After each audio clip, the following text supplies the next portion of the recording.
નમસ્કાર દોસ્તો, ઝવેરચંદ મેઘાણી લિખિત સૌરાષ્ટ્રની રસધારના 5મો ભાગ ભાઈબંધીમાં આપનું સ્વાગત છે. બહોળા ઘાસ પાણીએ છલકાતી બાબરિયાવાડમાં હેમાળ નામનું નાનું ગામડું હતું. માત્રો વરુ નામનો ગરાસિયો હતો. માત્રો વરુને આંગણે 100 ભેંસો દૂજતી હતી. એક દિશાએ દરિયાનો કિનારો ને બીજી દિશાએ ગીરના ડુંગરા, વચ્ચે મીઠા પાણીવાળું હેમાળ ગામડું. ભાઈબંધીનો ભૂખ્યો માલધારી માત્રો વરુ રોજે રોજ મહેમાન ભાળીને ભારી પોરસાય છે. એક ટાણું એકલો રોટલો ખાતો નથી. એક દિવસ પ્રભાતે ડેલીની ચોપાટમાં બેસીને માત્ર વરુ દાંતણ કરે છે. રોજના રિવાજ પ્રમાણે ખાસદાર ગઢમાંથી 2 ઘોડીઓને માલિશ કરીને ડેલીમાં દોરી લાવેલ છે. એટલે માત્ર વરુ ઘોડીઓના અંગે અંગ ઉપર હાથ ફેરવી પોતાના પ્યારા પશુઓની રેશમી રૂવાટી ઉપર ક્યાંય ડાઘ તો નથી રહી ગયો ને, એની તપાસ કરી રહ્યો છે. તે વખતે એક પરદેશી પરોણાએ આવીને માત્રાભાઈને રામ રામ કર્યા. માત્રાભાઈએ સામા રામ રામ કરીને મહેમાનને બાજુમાં બેઠક દીધી. આવનાર ચિત્રે હાલ છે. હાડકાના માળખા જેવું શરીર છે. હજામત વધી ગઈ છે, છતાં એની અમીરાત અછતી રહેતી નથી. પાણીદાર આંખો અને વેંતવા પહોળું કપાળ મોઢાની કરચલીઓમાંથી પણ ઝળકે છે. વળી કસુંબાનું ટાણું થયું ત્યારે માત્રાવરુએ જોયું કે મહેમાનને તો 1 તોલો અફીણ જોઈએ છે. ચાલાક માત્ર વરુ સમજી ગયો કે આવા જબ્બર બંધાણવાળો આદમી કોઈ મોટા દરજ્જામાંથી બેહાલ બની ગયેલો ગરાસિયો હોવો જોઈએ. વાત સાચી હતી. પરોણો કચ્છમાંથી આવતો હતો. ભલ ઘોડા, કાઠી ભલા, પેની ઢક પહેરવેશ, રાજા જદુ વંશરા, વે ડોલરિયો દેશ. જ્યાં રૂડા ઘોડા નીપજે છે, જોરાવર કાઠી પાકે છે, પગની પાની સુધી ઢળકીને દેહની મરજાત સાચવનાર પોશાક જ્યાં પહેરાય છે, અને જ્યાં જદુવંશી જાડેજા કુળના રાજપાટ છે, એવા ડોલરિયા દેશમાં એનું વતન હતું. 12 ગામના ભાયાતી તાલુકા નળિયા કોઠારાનો એ તાલુકદાર હતો. પણ કચ્છ ભૂપાળ રાવ પ્રાગમલજીના કાનમાં કોઈ ખટપટિયાએ ઝેર ફૂંક્યું. રોષે ભરાયેલા રાવે અન્યાય કરીને જાલમન સંઘનું પરગણું આંચકી લીધું. હઠાળો રજપૂત રાવની લાચારી કરવા ન ગયો, ગામ છોડીને ચાલી નીકળ્યો. સગાવાલામાં ઘણા માસ ભટક્યો. આખરે પૈસે ટકે ઘસાઈ ગયો. ભિખારી બનીને ભમતો ભમતો સોરઠમાં ઉતરો છે. પોતાની કથની કહેવાની એને ટેવ નથી. અબોલ બનીને આજ માત્રા વરુને ઓટલે બેઠો છે. માત્રા વરુએ એનો તિરસ્કાર ન કર્યો. એને પૂછપરછ પણ ન કરી, કારણ કે દુખિયાને શરમાવવા જેવું થાય. માનપાનથી જાલમ સંઘને રાખ્યો. હજામત કરાવી, ખૂબ નવરાવ્યો ધોવરાવ્યો. 2 જોડ નવા લુગડા કરાવી આપ્યા. પોતાની સાથે જ બેસાડીને જમાડતા. જાલમ સંઘ પણ કાંઈ બોલતો નથી. મુખમુદ્રા પર ઉચાટ છવાયો છે. હૃદયની અંદર નળિયા કોઠારા સાંભળા કરે છે. અને નિંદર નાવે 3 જણા, કો સખી કિયા, પ્રીત વછોયા બહુરણા, ખટકે વેર હિયા. હે સખી, કહે તો ખરી, ક્યાં 3 જણાની નિંદ્રા ન આવે? પ્રીતિના પાત્રથી જે વછોડાયા હોય, જેના ઉપર ઘણા કરજ હોય અને જેના હૈયામાં વેર ખટકતું હોય, એ 3ની નિદ્રા ન આવે. એ ન્યાયે ઝાલમસંગ પણ અખંડ ઉજાગરે રાતો વિતાવે છે. આવી રીતે 15 દિવસ વીત્યા. પછી તો ઝાલમસંગને શરમ આવી. એણે રજા માગી. માત્રા વરે કહ્યું, ભાઈ, અહીં ઈશ્વરે ઝાર બાજરીનો રોટલો દીધો છે, તમે ભારે નહીં પડો. ઝાલમસંગની આંખોમાં ઝળઝળિયા આવી ગયા. એ ન રોકાયો, ચાલી નીકળ્યો. માત્રા વરુએ પાશેર અફીણ, 10 રૂપિયા તથા 2 જોડ લુગડા સાથે બંધાવ્યા. ચાલતો ચાલતો ઝાલમસંગ નાગેશ્વરી ગામને પાદરે આવ્યો. થાકી લોતપોત થઈ એક ઓટા પર સૂતો સૂતો વિચારે ચડ્યો. આમ ક્યાં સુધી હું રખડીશ? ક્ષત્રિય છું, મારે માથે અધર્મ ગુજરો છે. આમ ટાંટિયા ઘસડીને મરું તેના કરતાં બહારવટું ખેડીને કાનો પ્રાણ આપું. સદગતિ તો થશે, અને કદાચ પ્રભુ પાદરો હશે તો ગયેલ ગરાસ ઘેર કરીશ. પણ બહારવટું કરવું કેવી રીતે? મારી પાસે તરવાર તો છે, પણ ઘોડું ક્યાં? હા, યાદ આવ્યું. હેમાળે માત્રા વરુની ઘોડારમાં આપશે? આપે નહીં ત્યારે બીજું શું? ખાતર. અરર, જેનું ખાધું એનું જ ખોદવું. પાપનો પાર રહેશે. કાંઈ વાંધો નહીં, પાછળથી એકને સાટે 10 ઘોડા દઈશ. મનસૂબો થઈ ચૂક્યો. જે 10 રૂપિયાની ખર્ચી માત્રાએ દીધી છે, તેમાંથી જ કોદાળી અને પાવડો લીધા. લઈને પાછો હમેળાને રસ્તે ચાલ્યો. બીજી રાત પડી, મધરાત થઈ. ઝાલમસંગ માત્રા વરુના દરબારગઢની પછી તે જ્યાં 2 માણકી ઘોડીઓ બંધાતી, ત્યાં જ ખાતર દેવા લાગ્યો. ગઢમાં તો બધાય ઘસઘસાટ ઊંઘતા હતા. કોદાળીના ઘા કરીને એ ચોરે પછીતની અંદરથી ઘોડું નીકળી શકે તેટલું મોટું બાકોર ઉપાડ્યું. રાતનો 3જો પહોર થયો. ત્યાં માત્ર વરુ જાગ્યો. પોતે મોટો માલધારી હતો. ગીરના ગરાસિયા એટલે સેંકડો ભેંસો રાખનાર. એ જ એનો સાચો ગરાસ. માત્રા વરુએ માણસોને ઉઠાડ્યા. પહર ચારવા ઢોર છોડ્યા. ગીરમાં અસલ એવો રિવાજ હતો કે માલધારી ધણી પોતે પણ માણસો લઈને ઢોરને પહર ચારવા જાય. એ રીતે માત્ર વરુ પણ ઢોરને હાંકી સીમમાં ચાલ્યો ગયો. ઝાલમસંગે જોયું કે ઠીક લાગ આવ્યો, પણ શ્રાવણ માસની મેઘલી રાત, માથે ખૂબ વરસાદ પડેલો, પવનના સુસવાટા પણ નીકળેલા, બંધાણી આદમી, જર્જરિત શરીર, તેમાંય વળી ખોદવાની મહેનત પડેલી, એટલે ટાઢ ચડી ગઈ, આખો દેહ થરથર કંપે છે, અંગો કબજામાં રહી શકે તેમ નહોતું. ડાબલીમાંથી અફીણ કાઢીને થોડુંક લીધું, પણ એમ અફીણનો અમલ કેમ ચડે? ઉપર ચલમ તો પીવી જોઈએ. ચલમ ગજવામાંથી કાઢવા જતાં અંધારામાં હાથમાંથી ધૂળમાં પડીને દટાઈ ગઈ. મરણીયો ચોર દરબારગઢમાં દાખલ થયો. સામે માત્રાવરુએ તાજો જ પીધેલો હોકો પડેલો જોયો. હોકો લઈને પીધો તોય શરદી ન ઉતરી. શરદી ઉતરા વિના શી રીતે ઘોડી પર ચડીને ચાલી શકાય? બહુ મૂંઝવણ થઈ.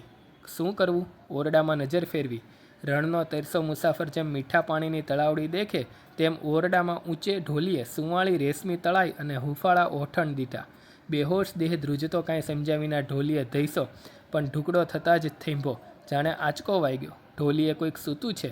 જબ્બર કાયા, નમણું ઘઉંવર્ણ મોઢું, થોડે થોડે ઘરેણે શોભતા, નાક કાનને લાંબી ડોક, ખેંચાયેલ ભમ્મરની કોરેલી કમાન, નીચે પોપચે ઢાંકી બે આંખ, કેવા અનોધા તેજ એ આંખડીઓમાં ભર્યા હશે! એ બાબરિયાણી પોઢેલી હતી. ડુંગરામાં ભમનારી શૂરવીરની ધરનાર હતી. નિર્દોષ, ભરપૂર ને ભયંકર, ફણીધરના માથા ઉપર મઢેલા મણી જેવી. પણ ઝાલમસંગની આંખે અંધારા હતા. રજપૂતની નજર પારકા રૂપ નિરખવાનું નહોતી શીખી. આ વાતનું એને ઓસાણ જ નહોતું. એનું ધ્યાન તો એ પોઢનારી ઉપરથી ઢોલિયામાં ખાલી પડેલ પડખા ઉપર મંડાણું છે. એના મનમાં થાય છે કે મારી કાયા થીજી ગઈ છે. બનાવટી ગરમી હવે કામ કરતી નથી. જીવવું હોય તો જીવતા માનવીની ગરમી જોશે. અહીં એક પડખું ખાલી છે. એ પડખામાં કાં ધણી હોય ને કાં છોકરું હોય. હે મધરાત, હે વિશ્વંભર, તમે સખિયા રહેજો. પથારીમાં માત્રાવરુનું પડખું ખાલી હતું. બાબરિયાણી ત્રીજા પહોરની મીઠી નિંદરમાં ઘેરાઈ ગઈ છે. હૈયાના ધબકારા, છાતીમાં ચાલતી શ્વાસ ધમણ અને નસકોરાની ધીર બંસી જેવો સૂર, એ સિવાય બધુંય શાંત હતું. જાગી જશે એવો ભય નહોતો. વચ્ચે ખુલ્લી તરવાર મૂકીને ઝાલમસંગે શરીર ઢાળ્યું. સામેના શરીરમાંથી હૂંફ આવવા લાગી. હમણાં ઉઠી જઈશ એમ ઝાલમસંગના મનમાં થતું હતું. ત્યાં તો બંધાણીની આંખ બીડાઈ ગઈ. એટલો થાક, એટલી શરદી, તેમ બીજી જ બાજુ રેશમી તળાઈ અને નારીના અંગની મીઠી હૂંફ. નિર્દોષ બંધાણી ઘસઘસાટ ઊંઘી ગયો. પહોર પછી પહોર વીતવા લાગ્યા. પ્રભાત થયું. ત્યાં પહર ચારીને માત્રવરુ પાછો આવ્યો. ઓરડામાં પગ મૂકે ત્યાં તો પલંગ પર નજર પડી. બાબરિયો થંભી ગયો. હાથ તરવારની મૂઠ પર પડ્યો. નજરે જોયા પછી બીજી શી વાર હોય?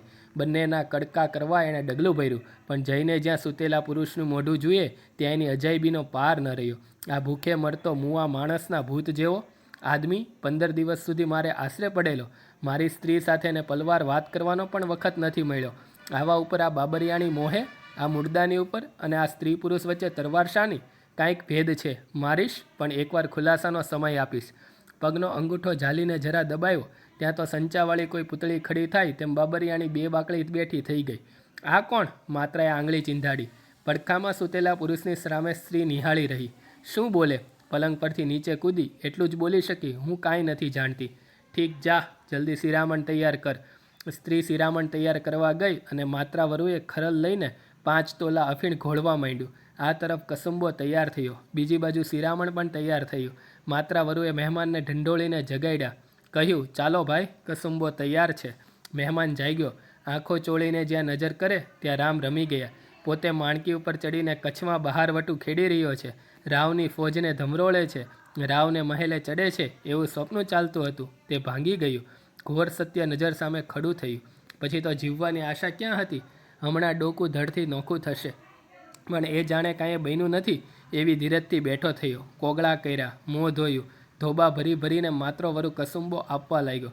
મહેમાન પીવા લાગ્યા. એકબીજા એવી લહેરથી બેઠા કે જાણે રાતની બીના બની જ નથી. આગ્રહ કરી કરીને, સોગંદ આપી આપીને માત્રાવરુએ કસુંબો લેવરાયો. પછી પેટ ભરીને શિરામણ કરાયું. હાથ ધોઈને હોકો પીધા પછી મહેમાન બોલ્યા, બસ માત્રાવરુ, હવે તો અધૂરી મહેમાન ગતિ પૂરી કરો. વરુએ કહ્યું, સાચું કહી દો, શું થયું? વિશ્વાસ પડશે? નહીં પડે તો તરવાર ક્યાં આઘી છે? મોતની બીક હવે મન ન હોય ત્યારે બોલો. ઝાલમસંગે પહેલેથી છેલ્લે સુધી માંડીને બધી બીના કહી બતાવી. ઘોડારમાં પાડેલું બકોરું બતાવ્યું અને પોતાની જીવન કથા પૂરેપૂરી કહી સંભળાવી. સાંભળીને માત્ર બોલ્યો, ભાઈ, જો આમ હતું તો એ વખતે ઘોડી માગી કાં ન લીધી? હું તમને ના પાડત? અરે ઠાકોર, 15 દિવસ સુધી મારી ઓળખાણ ન પડી?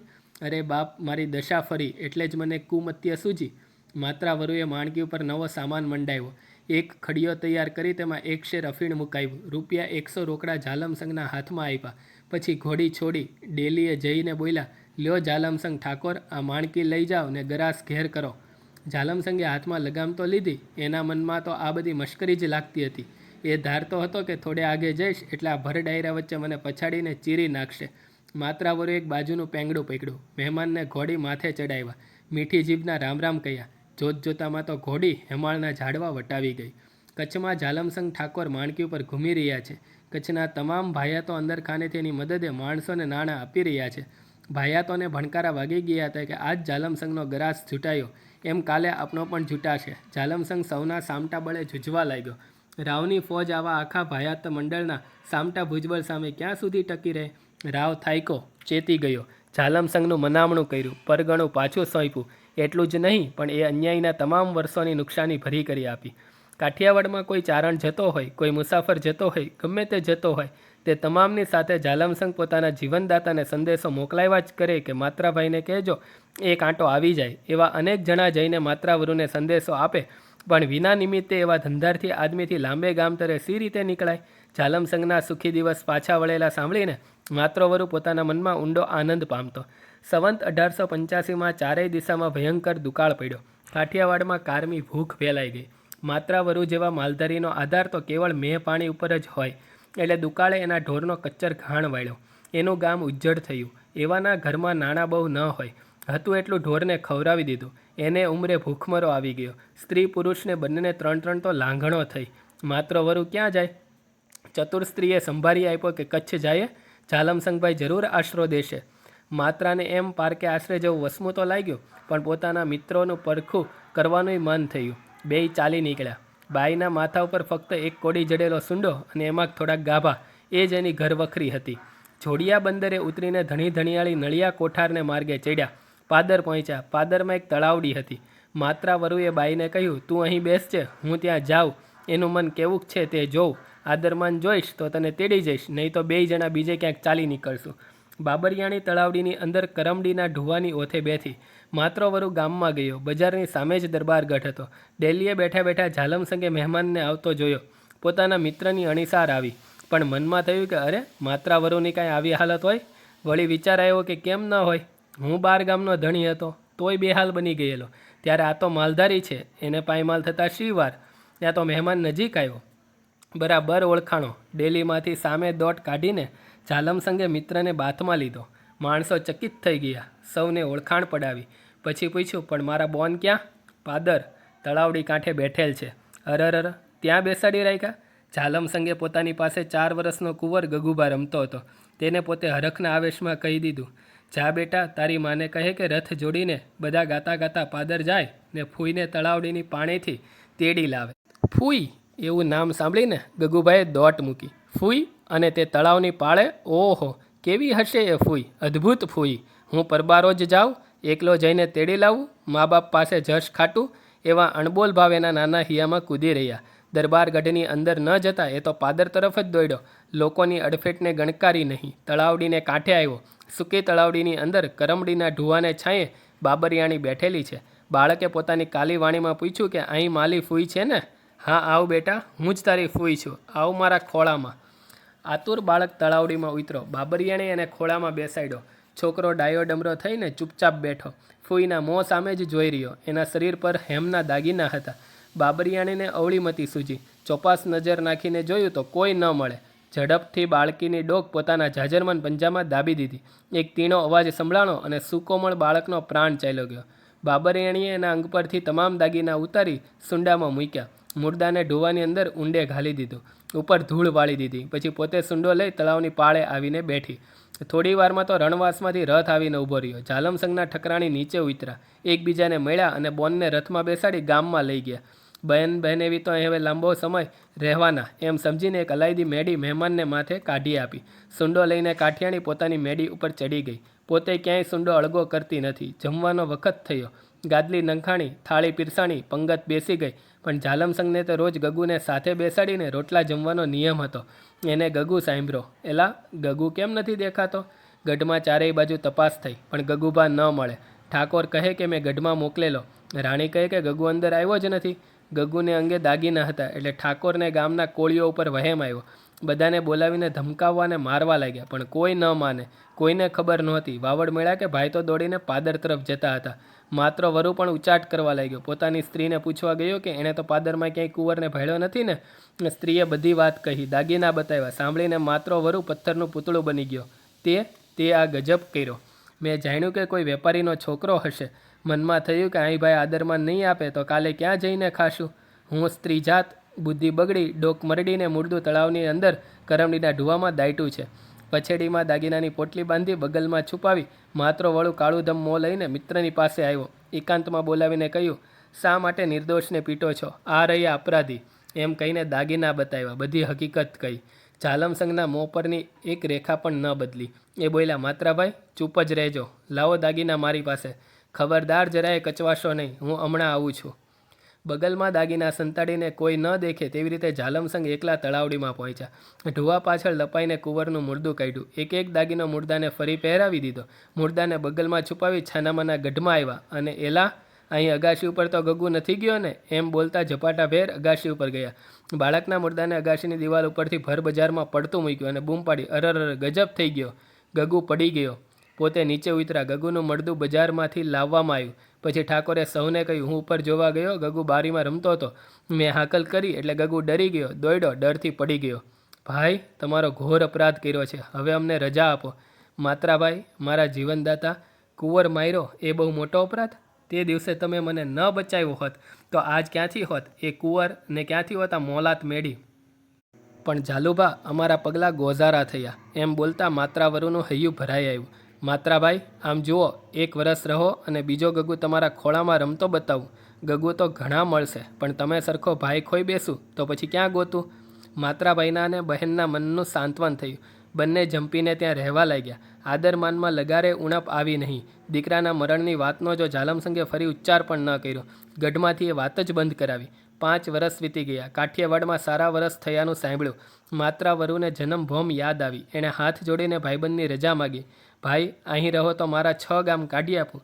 માત્રવૈરું માયનો નહીં. પછી ઠાકોરે ગાયો આપી, ભેંસો આપી, ઊંટ આપ્યા, કળસીના કળસી દાણા દીધા, સાથે 2 ઘોડીઓ આપી, રોકડા રૂપિયા બંધાવ્યા. પોતે હેમાળ મૂકવા આવ્યા ને ત્યાં 6 મહિના રહ્યા. તેનું ગામ ફરી વસાવી દીધું. એવો મિત્રધર્મ બજાવી ઝાલમસંગ પોતાને વતન પાછા વળ્યા. આવી હોય ભાઈબંધી. વાહ ભાઈબંધ વાહ.